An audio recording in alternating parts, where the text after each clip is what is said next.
friends. Welcome to Practical Stitches. My name is Sherry, and today I'm excited to share my new sewing project that I have been busy working on recently.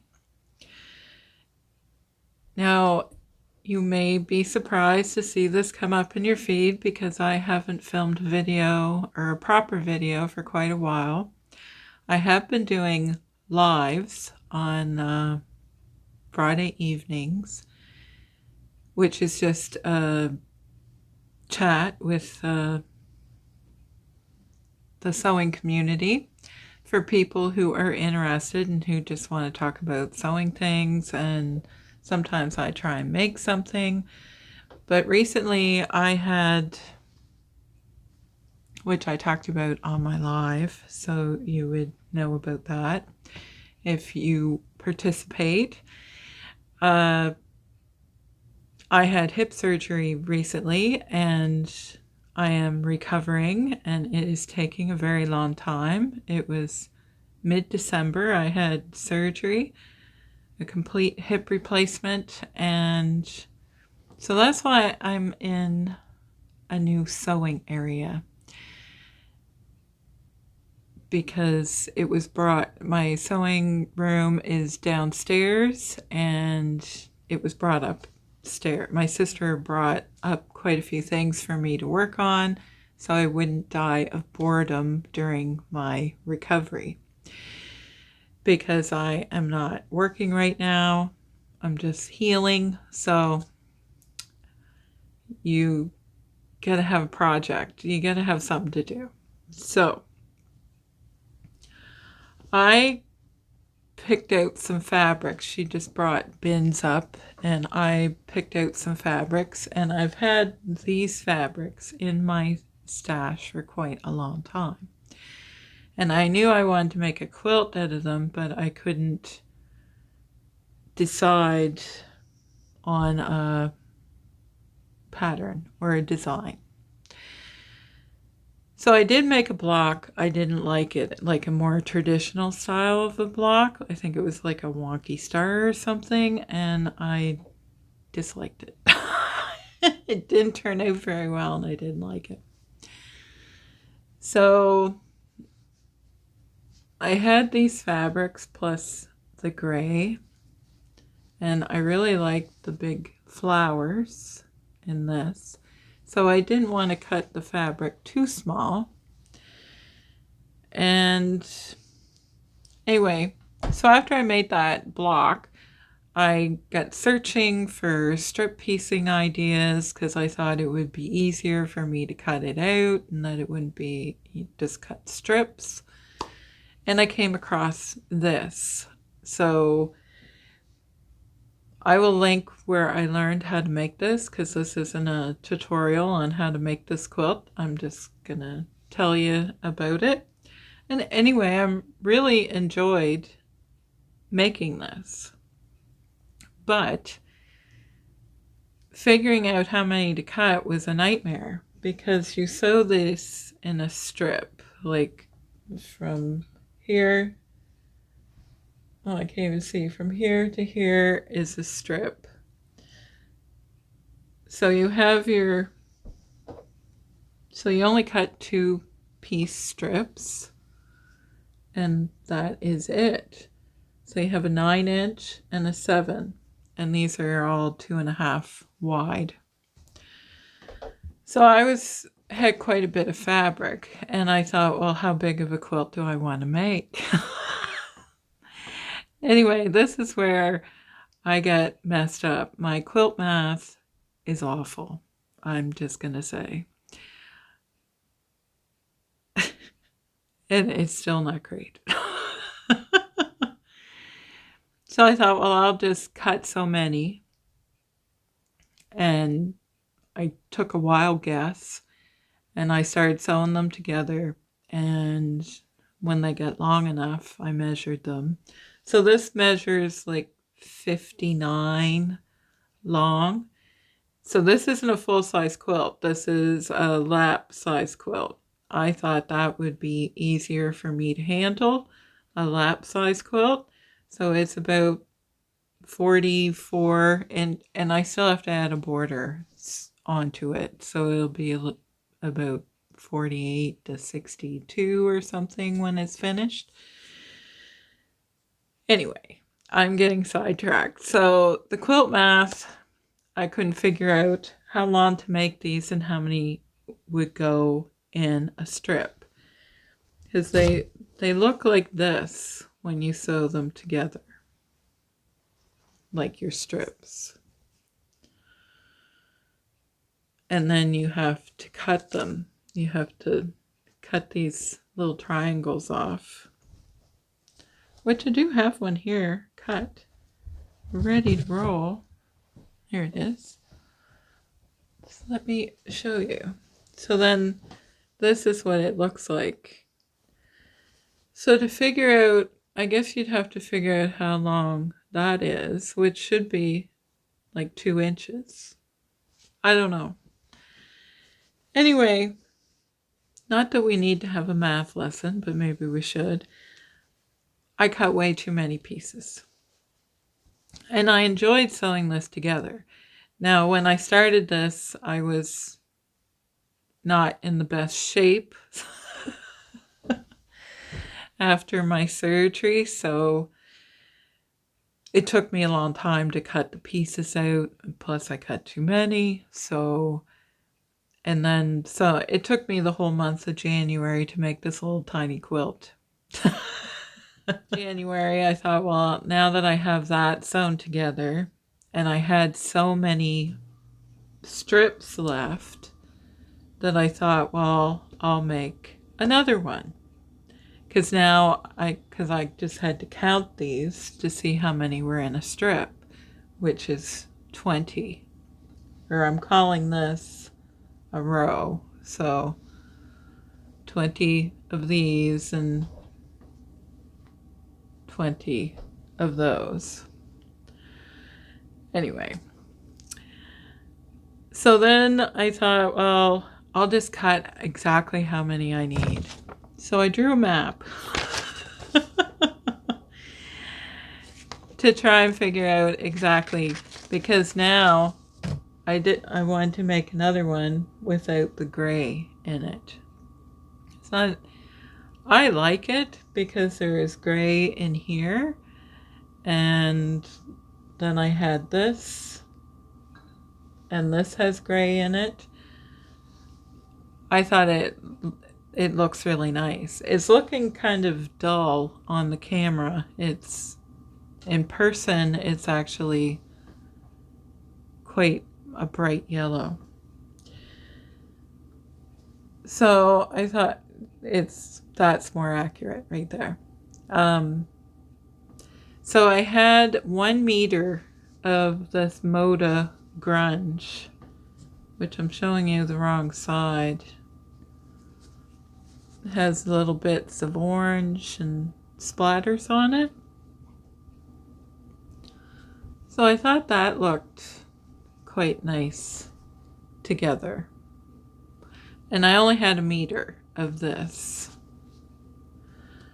which I got from Stuart at the wool patch from his, I think he still has some actually. So I actually was going to use that for my English paper piecing project, but I do have enough fabric for that. So I thought, and I think that looks, it obviously looks a little, where's my cut one? I'll hold it. Maybe I can pin it up there. So it looks a little different.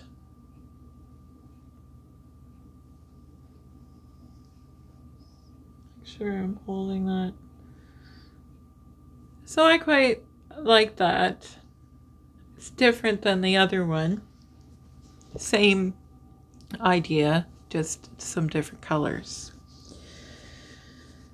So then I had to add more of these because this is only in there twice. Anyway, I had all kinds of more figuring to do and how I would lay it out. But I think that looks okay. Yellow's a very happy color to sew with. It's very bright and cheerful at this time of year when it is very winter.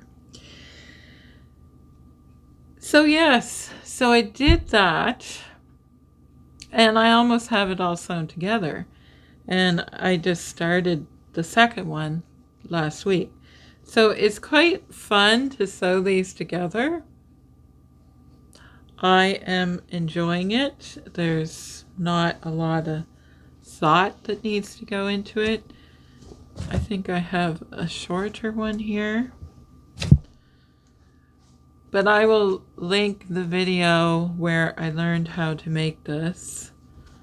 But yes, so that's what it looks like when you sew it together.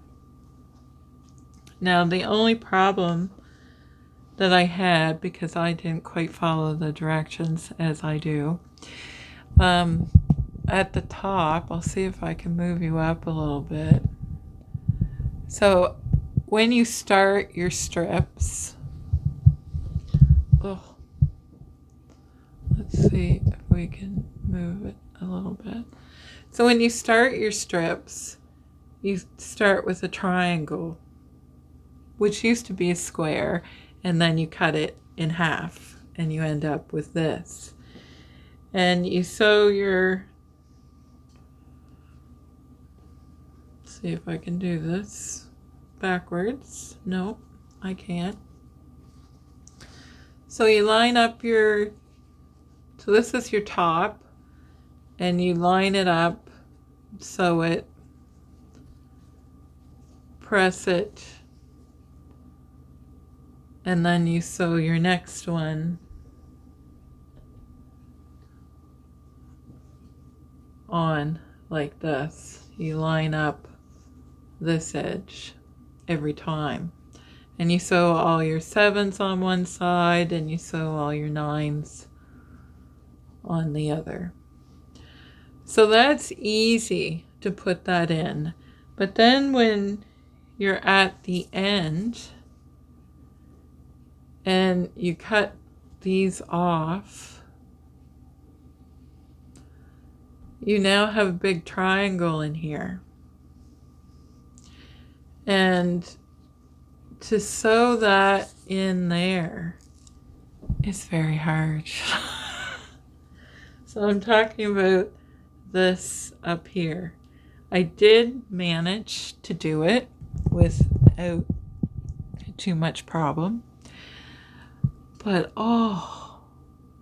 it was stressful.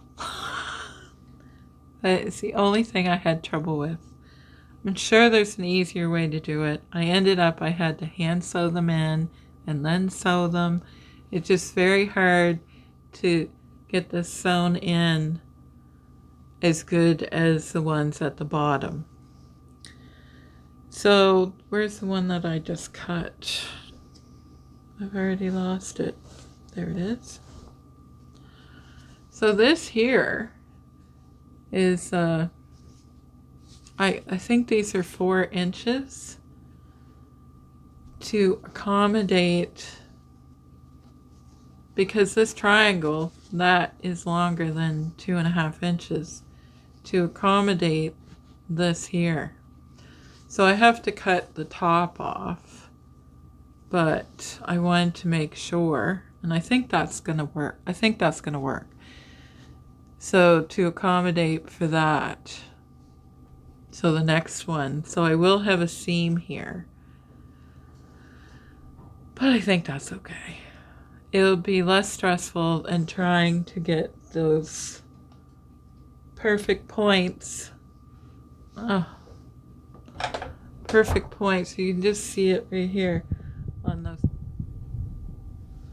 Getting those points right there. They're not perfect, but those points right there, because I cut too many squares, so I had some extra triangles. So I just thought, well, I'll just sew those in the top. How hard can it be? It was difficult. Anyway, so I think that that's gonna work. sewing 4-inch piece on here, and like, because I don't want to lose, or you could just cut it off here, but then you're losing 2 points. So I would prefer to lose no points and just have this here. So I didn't plan my quilt out very well because I'm ending on a print instead of the yellow. Anyway, that's another story. Anyway, I thought I had it worked out, but I did. Anyway, so that I think is going to work and is easier because, once again, I didn't follow directions and had to change because I wanted my chevrons to be close together. Otherwise, you would sew it a different way and blah, blah, blah. And anyway, that's what I did. So I just thought I'd share with you, I am enjoying sewing this together, and I still have to sew a border on this one, and I will sew a border on this one. And so far I have enough pieces of yellow, and I had this much left from my meter. So that is, so if you had 4 or 5 fabrics that you barely had a meter of or more, yeah, there's about 6 inches left. So if I miscounted, I still have a little bit extra to cut a few more strips, but I have them mostly sewn together. I think I only have 3 or 4 more rows to go, and I just dropped them all on the floor, of course. And oh my goodness, everything is not liking me today. Okay. This is the shortest one that I have, so I might have cut enough. So what it worked out to was 25 of each for me to do it this way, of each size, of the 7 strip and the 9 strip, in order to make these 20 rows. And I only did 5 rows to make a nice size lap quilt. So I hope you enjoyed my thought process behind that. I'm working on, and so I'm wanting to get this finished. I don't have a lot left to do, and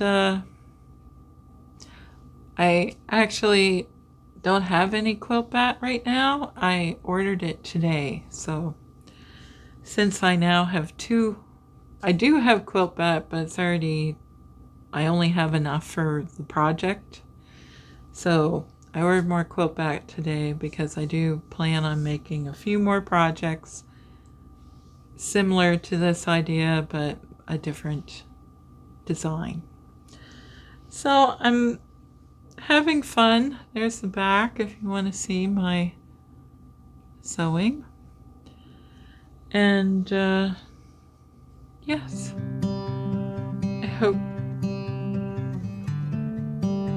you enjoyed that. Take care, and I will see you again soon.